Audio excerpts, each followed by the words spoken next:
నిన్న కాళేశ్వరం కమిషన్ ముందుకు హరీష్ రావు గారు హాజరు కావడం జరిగింది. దాదాపు గంట సేపు ఆయనని విచారించారు. ఆ గంట సేపట్లో ఏం ప్రశ్నలు అడిగారు, ఏం సమాధానాలు చెప్పారు ఇప్పటికే మనము 2 వీడియోల రూపంలో చెప్పుకోవడం జరిగింది. దాంతోపాటు కాళేశ్వరం మీద ఏర్పాటైనటువంటి కమిషన్ ఏదైతే ఉందో ఆ కమిషను ఆల్మోస్ట్ ఒక కంక్లూజన్కి వచ్చింది. అంటే లాస్ట్ స్టేజ్కి రావడం జరిగింది. కాళేశ్వరం వ్యవహారంలో ఇన్ని రోజులు నడుస్తున్నటువంటి చర్చ కావచ్చు, ఇదంతా కావచ్చు, ఏం జరగబోతుంది, ఏమవుతుంది అన్నటువంటి ఒక ఉత్కంఠ అయితే ఉన్న నేపథ్యంలో ఇప్పుడు చివరి అంకానికి చేరింది. రేపు 11వ తారీఖు నాడు రేపు కేసీఆర్ గారు కూడా విచారణ ఎదుర్కోబోతా ఉన్నారు. కాళేశ్వరం కమిషన్ ముందుకు పోబోతా ఉన్నారు. అయితే ఆయన చెప్పడంతో పరిపూర్ణం అయిపోతుంది విచారణ, కమిషన్ చేస్తున్నటువంటి విచారణ. దాంతో ఇంకా ఇక పబ్లిక్ కూడా ఈ కమిషన్ ఏ రకమైనటువంటి విచారణ, ఏ రకమైనటువంటి రిపోర్ట్ ఇస్తుంది అన్నటువంటి అంశం మీద కూడా కొంత ఆసక్తికరంగా చూస్తూ ఉన్నారు. అయితే నిన్న మనం కొన్ని మాట్లాడుకోవడం జరిగింది. హరీష్ రావు ప్రశ్నలు ఏమని అడిగారు హరీష్ రావుని, ఆయన ఏమని సమాధానం చెప్పిండు ఏంటి అనేది దాని గురించి మాట్లాడుకుందాం. ఫస్ట్ అయితే కాళేశ్వరం సంబంధించి ఒకసారి మాట్లాడదాం. హరీష్ రావుని ఏం ప్రశ్నలు అడిగారు, ఏం సమాధానం చెప్పిండు విత్ ప్రూఫ్స్. సో దీనికి సంబంధించి ఫస్ట్ మాట్లాడదాం. ఏం అడిగారు, ఏమైంది, మొత్తం దాదాపు అటు ఇటుగా ఒక 20 ప్రశ్నలు అడిగారు. 20 ప్రశ్నలు అడిగారు. 20 ప్రశ్నలకు సమాధానం చెప్తూ, అంటే డీటెయిల్డ్ సమాధానం చెప్తూ, ఎక్స్ప్లెనేషన్ ఇస్తూ చెప్తూ ఆయన ఆయా ప్రశ్నలకు సంబంధించినటువంటి రిలేటెడ్ డాక్యుమెంట్స్ ఏవైతే ఉన్నాయో అథెంటిఫికేషన్ డాక్యుమెంట్లు అన్నీ కూడా సిడబ్ల్యూసికి సంబంధించినవి. కాంగ్రెస్ ముఖ్యమంత్రి, మహారాష్ట్ర ముఖ్యమంత్రి రాసినటువంటి లేఖ కావచ్చు, ఇంకా మిగతా వ్యాప్కోస్ ఇచ్చినటువంటి లేఖ కావచ్చు, మేడిగడ్డ, అన్నారం, సుందిల్లా ఎవరెవరు ప్రపోజ్ చేశారు, అది ఆ బ్యారేజ్ కట్టడానికి ఎవరెవరి కమిటీలు ఏ రకమైనటువంటి రిపోర్ట్లు ఇచ్చినాయి, ఇవన్నీ కూడా 1 by 1 స్టెప్ బై స్టెప్ అన్నీ కూడా క్లియర్గా అవి కమిషన్ ముందుకు ఇవ్వడం జరిగింది. సో కాబట్టి ఈ అన్ని విషయాలను కూడా ఆయన క్లియర్గా చెప్పడం జరిగింది. అయితే ఏం ప్రశ్నలు అడిగిండు, ఏం సమాధానం చెప్పిండు అనేది మాత్రం మీకు ఇక్కడ ఉన్నది మన దగ్గర. సో ఆ 40 నిమిషాల పాటు 20 ప్రశ్నలు అడిగారు. వాళ్ళు అడిగినటువంటి ప్రశ్నలు ఏంటివి, ఆ సమాధానం ఏంటిదో ఇక్కడ చెప్పేటువంటి ప్రయత్నం చేస్తాం.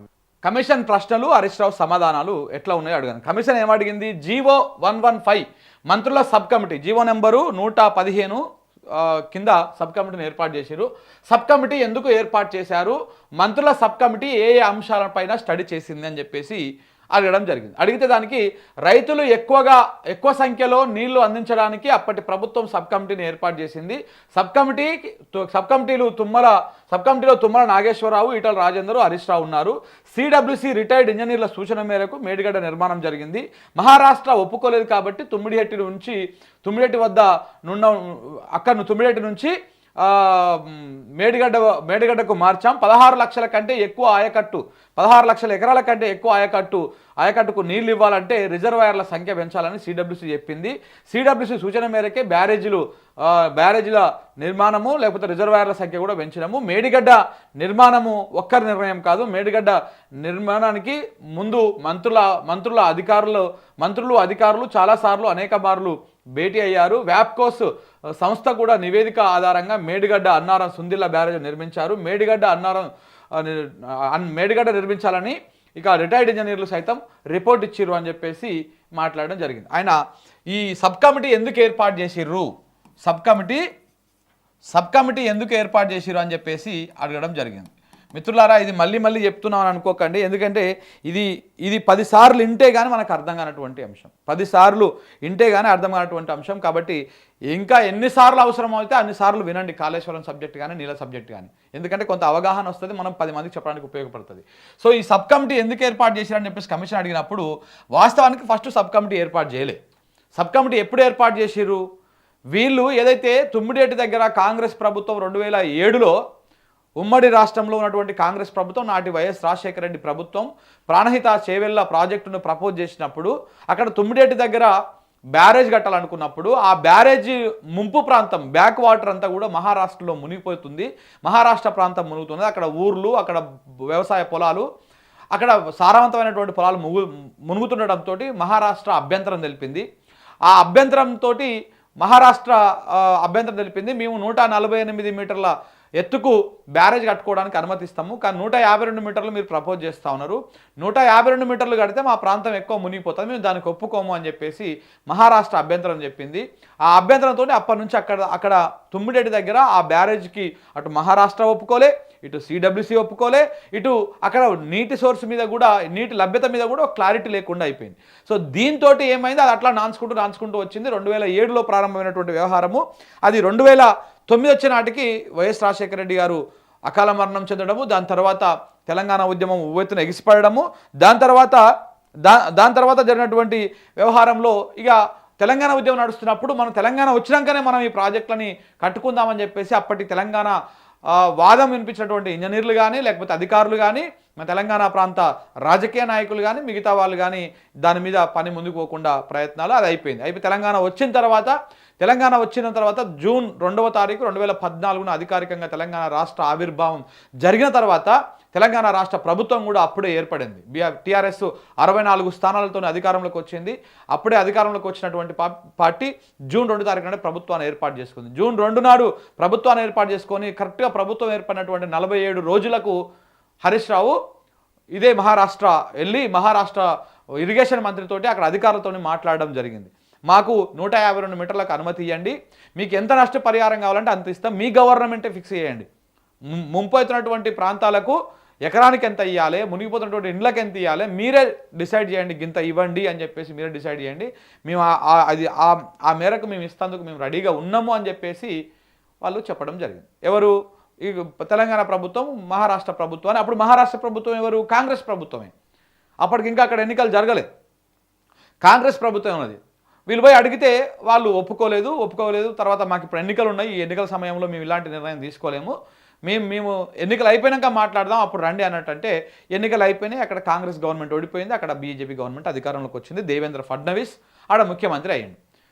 ముఖ్యమంత్రి అయిన తర్వాత ఇంక మళ్ళీ కూడా చర్చలు ఇవన్నీ కూడా జరిగిన తర్వాత మన ముఖ్యమంత్రి కేసీఆర్ గారు కూడా అక్కడికి వెళ్ళి అక్కడ సచివాలయంలో అక్కడి ముఖ్యమంత్రిని కలిసి అప్పుడు విద్యాసాగర్ రావు గారు అక్కడ గవర్నర్గా ఉన్నారు. సో ఆయన నేతృత్వంలో 2 రాష్ట్రాల ముఖ్యమంత్రులు కూర్చొని డిస్కస్ చేసి మాట్లాడి ఇది 148 కాదు 152కు మీరు ఒప్పుకోండి అని చెప్పేసి దేవేంద్ర ఫడ్నవీస్ని అడిగితే ఆయన మేము ఒప్పుకోలేము, ఎందుకంటే కాంగ్రెస్ గవర్నమెంట్ ఉన్నప్పుడు మీరు ఆ బ్యారేజ్కి ఒప్పుకుంటే మీ ప్రభుత్వాన్ని కూలగొడతామని చెప్పేసి మా కాంగ్రెస్ ప్రభుత్వం మీద కొట్లాడినా ఇప్పుడు నేనే అనుమతిస్తే బాగుండదు అని చెప్పేసి ఆయన చెప్పడం, ఇవన్నీ కూడా జరిగిపోయినా వాళ్ళకి ఇంకొక ఆప్షన్ లేకుండా అక్కడ 152 మీటర్ల ఎఫ్ఆర్ఎల్కి ఒప్పుకోలేదు వాళ్ళు ఆ బ్యారేజ్ కట్టడానికి. దాని తర్వాత మెల్లగా వాళ్ళు రావడం జరిగింది. వచ్చిన తర్వాత ఈ వెనకకు వచ్చినాక కొన్ని వారం 10 రోజులకే సిడబ్ల్యూసి లేఖ కూడా రావడం జరిగింది.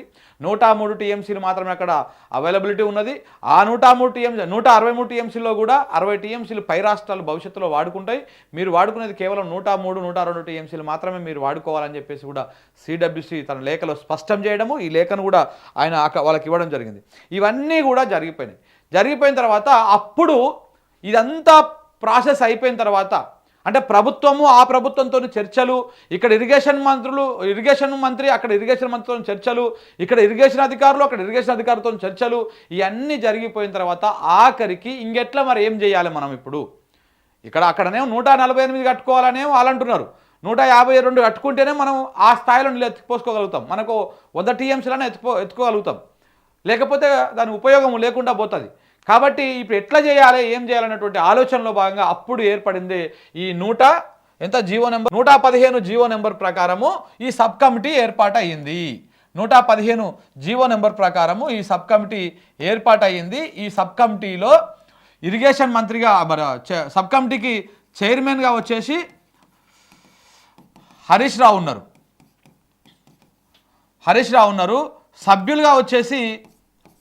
సభ్యులు వచ్చేసి ఈటల తుమ్మల ఉన్నారు.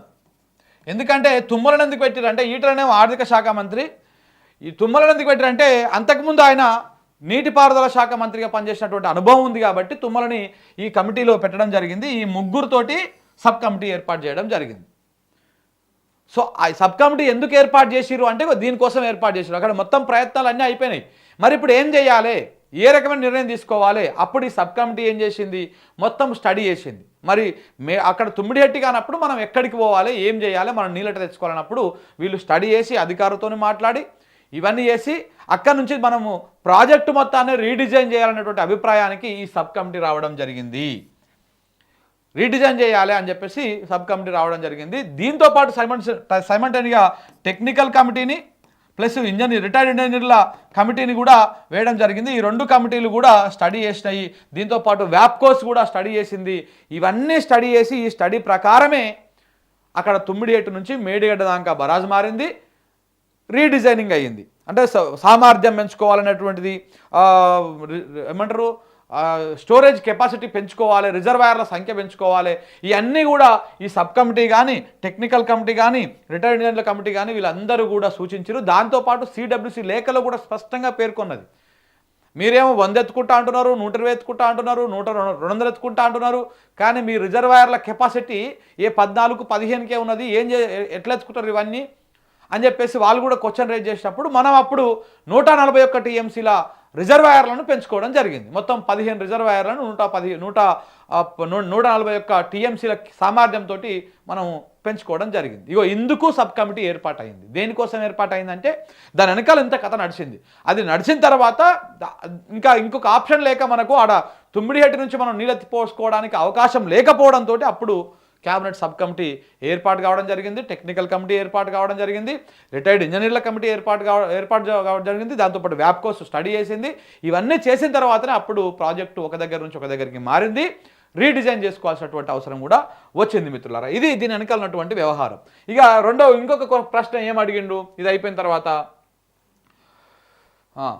అన్నారం సుందిల్లా లొకేషన్ మార్చడం పైన ఏదైనా చర్యలు తీసుకున్నారా, ఎందుకు లొకేషన్లు మార్చిర్రు అంటే లొకేషన్ మార్పు అంశం పూర్తిగా టెక్నికల్ రిపోర్ట్స్ ఆధారంగా లొకేషన్స్ మారినాయి. బ్యారేజీలు ప్రాజెక్టుల లొకేషన్స్ మారడం ఇప్పుడు కొత్త ఏం కాదు. గతంలో నాగార్జున సాగర్, కాంతనపల్లి లాంటి ప్రాజెక్టుల లొకేషన్లు కూడా మారినాయి. నాగార్జున సాగర్ గతంలో ఏడగట్టాలనుకున్నారు, శ్రీశైలం ఏడగట్టాలనుకున్నారు, ఇవన్నీ కూడా పై భాగాల్లో కట్టాలనుకున్నారు. కానీ పైన కడితే తెలంగాణ ప్రాంతానికి ఎక్కువ లాభం వస్తుంది, మొత్తం ప్రాజెక్ట్ అంతా తెలంగాణ ప్రాంతంలోనే ఉంటుంది కాబట్టి మనం ఆడ కట్టకూడదని చెప్పేసి అప్పుడు సమైక్యవాదులు కానీ అప్పుడు తెలంగాణ మీద ద్వేషం ఉన్నటువంటి కొంతమంది దుర్మార్గులు కుట్ర చేసి తీసుకుపోయి ఆ తెలంగాణ ఆంధ్ర బార్డర్లో మన ప్రాంతం మునుగుతట్టు వాళ్ళ ప్రాంతానికి నిలువతట్టు కట్టిరు. ఇట్లా లొకేషన్లు చాలా మారినాయి. కాంతనపల్లి కానీ ఇది కానీ అది కానీ చాలా కూడా మారినాయి అన్నటువంటి ఎగ్జాంపుల్స్ కూడా ఆయన చెప్పడం జరిగింది. ఓన్లీ ఇది ఒక్కటే కాదు, అయినా కానీ ఇది కూడా ఈ లొకేషన్లు మార్చాలి. ఎక్కడ మేడిగడ్డ కానీ అన్నారం కానీ సుందిల్ల కానీ లొకేషన్లు మార్చాలి అన్నటువంటి వ్యవహారం ఏదైతే ఉందో ఇది కంప్లీట్గా టెక్నికల్ కమిటీ ఇచ్చినటువంటి రిపోర్టు. ఎక్కడ బరాజ్ కట్టాలి, ఎక్కడ బరాజ్ కడితే ఏ రకమైనటువంటి ఖర్చు వస్తుంది, ఎంత ముంపు ప్రాంతం ఉంటుంది, ఎంత అది రేపటి నాడు దాని భవిష్యత్తు ఎలా ఉంటుంది, అది మనకు ఏ రకంగా ఉపయోగపడుతుంది, ఇవన్నీ కూడా టెక్నికల్ అంశాలు టెక్నికల్ కమిటీ ఇచ్చినటువంటి రిపోర్ట్ ఆధారంగానే మనము ఈ 3 బ్యారేజ్లను కట్టుకోవడం జరిగింది. ఆ 3 బ్యారేజ్ల లొకేషన్లను కూడా ఫిక్స్ చేసుకోవడం జరిగిందని కూడా ఆయన క్లియర్గా చెప్పడం జరిగింది. ఇక ఇంకొక ప్రశ్న, ప్రాజెక్టుల లొకేషన్లు మార్చే అధికారం హై పవర్ కమిటీకి ఉందా అని చెప్పేసి అడగడం జరిగింది. అయితే దానికి అప్పటి ప్రభుత్వం హై పవర్ కమిటీకి అన్ని అధికారాలను ఇచ్చింది అని చెప్పేసి కూడా చెప్పడం జరిగింది. అంటే ఈ లొకేషన్లు మార్చేటువంటి అధికారం హై పవర్ కమిటీకి ఉందా అంటే ఆ అధికారాన్ని ప్రభుత్వమే ఇచ్చింది, ప్రభుత్వం క్యాబినెటే అలా కట్టబెట్టింది అని చెప్పేసి కూడా ఆయన చెప్పడం జరిగింది. కమిషన్ ఇక కాళేశ్వరం కార్పొరేషన్ ఎందుకు ఏర్పాటు చేశారు, లోన్స్ కోసం ఏర్పాటు చేశారు. కాళేశ్వరం ఇప్పుడు ఈ కాళేశ్వరం కార్పొరేషన్ ఏర్పాటు చేయడం జరిగింది. ఎందుకు ఏర్పాటు చేసిరు, ఇప్పుడు మనకు అప్పులు అనేటివి ఏ లెక్క ప్రకారం పుడతాయి, దేని ప్రకారం పుడతాయి రాష్ట్రానికి అప్పులు, ఈ రాష్ట్ర ఆర్థిక పరిస్థితి జిఎస్డిపి ఇవన్నిటిని బేస్ చేసుకొని తలసరి ఆదాయము రాష్ట్ర ఆదాయము ఎంత ఉన్నది దాని లెక్క ప్రకారం చూసి ఎఫ్ఆర్బిఎం ప్రకారము మనకు లోన్లు ఇస్తారు. కేంద్ర ప్రభుత్వం కానీ ఆర్బీఐ కానీ మనకు లోన్లు ఇస్తారన్నమాట. కానీ ఎఫ్ఆర్బిఎం ప్రకారం లోన్లు తీసుకొస్తే మనము ఆ స్థాయి లోన్లు వచ్చి దీనికి పెట్టలేము, కొంత ఇబ్బందికరంగా ఉంటుంది. సో కాబట్టి దీని మీద ఒక కార్పొరేషన్ ఏర్పాటు చేసి అసలు కాళేశ్వరం ద్వారా కార్పొరేషన్ ఎందుకు ఏర్పాటు చేస్తారు, మొన్న అప్పట్లో రేవంత్ రెడ్డి గారు ఒకటి అన్నారు, ఏమన్నారు, ఒక కార్పొరేషన్ ఏర్పాటు చేస్తా, నేను కార్పొరేషన్ ఏర్పాటు చేసి తెలంగాణ రాష్ట్రానికి స్టేట్కు నేరుగా వచ్చేటువంటి ఆదాయ వనరులు ఏమేమి ఉన్నాయో చూస్తా, నేను ఏమేమి ఉన్నాయో ఒకటి పెట్రోల్ డీజిల్, పెట్రోల్ మీద ఆదాయము, ఇంకోటి రెవెన్యూ శాఖ అంటే రిజిస్ట్రేషన్లు కానీ ఇట్లాంటి వాటి మీద ఆదాయము, ఇంకొకటి ఏంటి మద్యం మీద. ఈ 3 ప్రధానమైనటువంటి ఆదాయ వనరులు రాష్ట్రానికి. ఈ ఆదాయ వనరులకు వెళ్ళి నేనేం చేస్తా, కొంత సెజ్ రూపంలో ఒక కార్పొరేషన్ ఏర్పాటు చేసి ఆ కార్పొరేషన్కి ఇన్కమ్ చూపిస్తా. ఎట్లా చూపిస్తా, ఏదో ఒక కాలంలో ఏదో ఒక రూపంలో నేను ట్యాక్స్ వసూలు చేస్తాను. ఇప్పుడు ఎట్లయితే రోడ్ల మీద పోతుంటే అగ్రికల్చర్ ట్యాక్స్ అని ఉంటుంది ఒకటి. ఎందుకుంటుంది అది, ఆ రోడ్డు మీద పోతున్నందుకు అవి వేస్తున్నందుకు కొంత మనం ట్యాక్సులు పే చేయాలిగా. ఆ ట్యాక్స్లో అగ్రికల్చర్ సెజ్ ఉంటుంది. ఎందుకు ఆ సెజ్ పెడతారంటే వ్యవసాయ రంగానికి ఉపయోగించడం కోసము దానికి పెడతారన్నమాట. సరే అది ఉపయోగిస్తారా పక్కన వేరే సబ్జెక్టు. అట్లా ముఖ్యమంత్రి గారు అప్పుడు ఏమన్నారు, రేవంత్ రెడ్డి గారు, నేను ఇట్లా 3 ఆదాయ వనరులకు వెళ్ళి ఈ ఇన్కమ్ చూపించేసి ఆ కార్పొరేషన్ మీద నేను బ్యాంకు లోన్ తెచ్చి ఆ లోన్ తోటి ఒకటేసారి మొత్తం అందరికీ రుణమాఫీ చేసేస్తా. ఈ తెచ్చినటువంటి లోన్ను ఈఎంఐలు ఉంటాయి కదా, కార్లకు కిస్తీలు కడతాం కదా, అట్లా కారు ఇండ్లకు కిస్తీలు కట్టినట్టు నేను నెల నెల రూపంలో కట్టుకుంటా పోతా అని చెప్పేసి కూడా ఆయన చెప్పడం జరిగింది. సో ఆ ప్రాసెస్ ప్రకారము అది ఇంపాసిబుల్. ఎందుకంటే దానికి ఆదాయము నువ్వు ఎంత వస్తుంది ఏమవుతుంది అనేది అంత ఈజీగా అయ్యేటువంటి అంశం కాదు. సో అదే ప్రాసెస్ ఉంటుంది అన్నమాట కార్పొరేషన్ ఏర్పాటు చేయడానికి. సో కాబట్టి ఇక్కడ ఏమైంది, కాళేశ్వరం వ్యవహారంలో కాళేశ్వరం అనేది కమర్షియల్ ప్రాజెక్ట్ కాదు, అది కంప్లీట్గా రైతులకు సంబంధించినటువంటి ప్రాజెక్టు.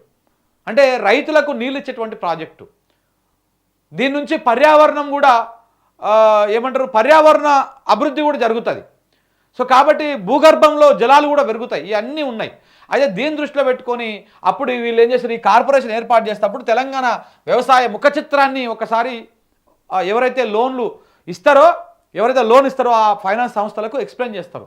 ఇగో మాకు ఇట్లా ఉన్నది, ప్రస్తుతానికి ఈ రకంగా ఉన్నది మా వ్యవసాయ పరిస్థితి, మేము ఈ ప్రాజెక్ట్ కట్టడం వల్ల ఇలా అవుతుంది, ఎన్ని లక్షల ఎకరాలకు నీళ్ళు వస్తాయి, పంట ఎంత పండుతుంది, రైతు ఎంత పంట పండిస్తాడు, ఎంత రాష్ట్రము ధాన్యాభివృద్ధిలో ధాన్య దిగుబడిలో ఎంత ముందుకు పోతుంది అనేటువంటి అంశాన్ని వాళ్ళు క్లియర్ కట్గా వాళ్ళకు ఫైనాన్స్ సంస్థలకు చెప్తారు. ఆ చెప్పినప్పుడు ఆ ఫైనాన్స్ సంస్థలు కూడా విని, దాని పేరు ఏమిటి, ఆర్ఈసీ అనుకుంటా, ఆర్ఈసీనా సంథింగ్ ఏదో ఉంది, ఆర్ఈసీనే కావచ్చు, కేంద్ర ప్రభుత్వ సంస్థ, ఫైనాన్స్ సంస్థ ఇది. సో ఆ సంస్థ నుంచి అప్పులు తెచ్చారు కాళేశ్వరం కార్పొరేషన్ ఏర్పాటు చేసి. అది కేంద్ర ప్రభుత్వ సంస్థనే, అది అల్లాటప్పగా అయ్యదు, క్లియర్ కట్గా అన్ని ప్రాపర్గా ఉండి భవిష్యత్తు ఇన్కమ్ను దృష్టిలో పెట్టుకొని ఎంత వస్తుందో చూసి మాత్రమే ఇస్తుంది. సో అట్లా దానికోసము ఈ కార్పొరేషన్ ఏర్పాటు చేసినాము. మేము కార్పొరేషన్ ఏర్పాటు చేసి ఏమి అవినీతి కూడా పాల్పడలే, ఏమి ఉల్టా పల్టా కూడా చేయలేదు. ఎందుకంటే ఒకవేళ కనుక తప్పుగా చేసి ఉంటే ఈ కేంద్ర ప్రభుత్వ సంస్థలు ఇవ్వవు, అసలు అప్పులు ఇవ్వవు. వాళ్ళు ఏదైనా లోను, ఇప్పుడు మీరు ఒకటి సింపుల్ ఎగ్జాంపుల్ చెప్తా, ప్రైవేటు బ్యాంకు దగ్గర లోన్ తేవడం ఈజీనా, ప్రభుత్వ బ్యాంకు దగ్గర లోన్ తేవడం ఈజీనా, ఒకసారి మనం టాలీ చేసుకోవాలి.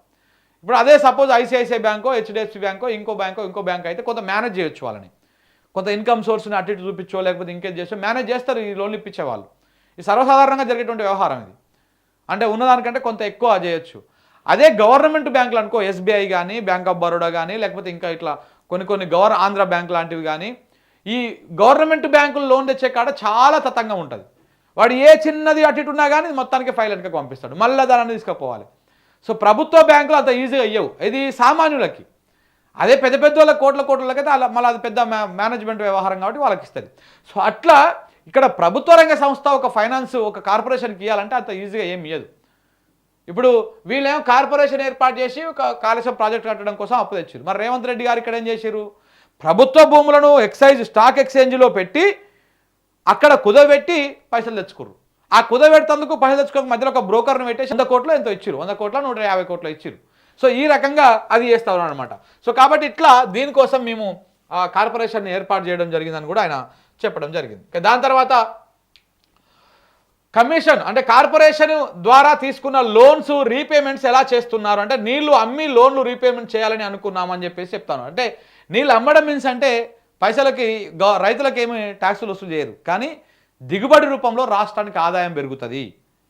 ఇప్పుడు 2014లో ఇక్కడ దిగుబడి ఒక సీజన్కి 2 సీజన్లు కలుపుకుంటే 60 లక్షల మెట్రిక్ టన్నులు వచ్చేది.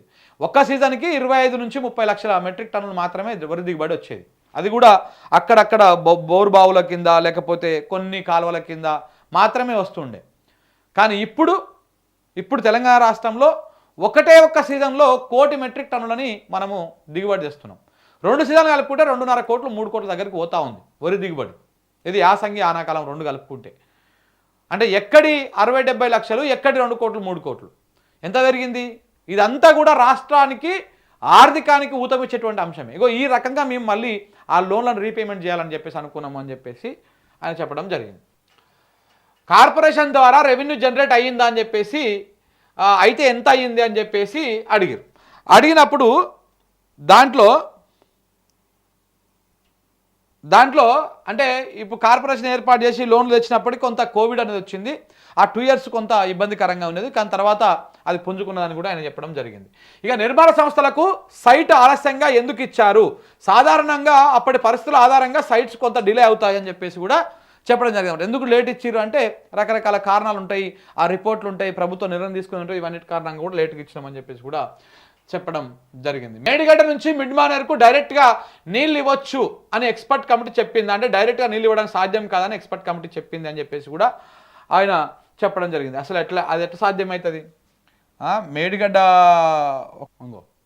ఇదేమో మేడిగడ్డ, ఎక్కడ ఇదేమో ఇది మేడిగడ్డ. మేడిగడ్డ ఎంత ఉంది ఎఫ్ఆర్ఎల్ అంటే 100 మీటర్ల ఎత్తులో ఉంటుంది. అంటే సముద్ర మట్టానికి 100 మీటర్ల ఎత్తులో మేడిగడ్డ ఉంటుంది.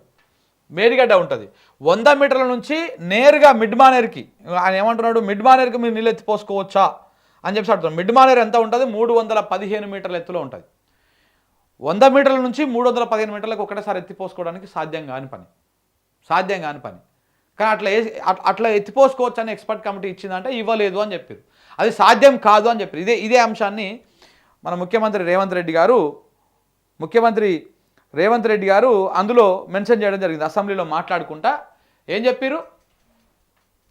మాట్లాడుకుంటా ఎక్స్పర్ట్ కమిటీగా ఇట్లా ఇచ్చింది, సాధ్యం కాదని ఇచ్చింది అనేటువంటి అంశాన్ని చెప్పారు. కానీ అట్లా సాధ్యం కాదు, కానీ గోదావరి నది మీదనే కొన్ని రిజర్వాయర్లు కట్టండి, ఈ నదిని వెనకకు తీసుకుపోవడం వల్ల మనకు సాధ్యం అవుతుంది అని చెప్పేసి కూడా చెప్పడం జరిగింది. అది ఆ విషయాన్ని కూడా ఆయన ఎక్స్ప్లెయిన్ చేసింది. ఇక్కడ నుంచి డైరెక్ట్గా ఇళ్ళకు వేయడం సాధ్యం కాదు, ఎందుకంటే ఇది 100 మీటర్ల ఎత్తులో ఉంది, ఇది 315 మీటర్ల ఎత్తులో ఉంది. ఒకటిసారి 215 మీటర్లు ఎత్తిపోయడం సాధ్యం కాదు.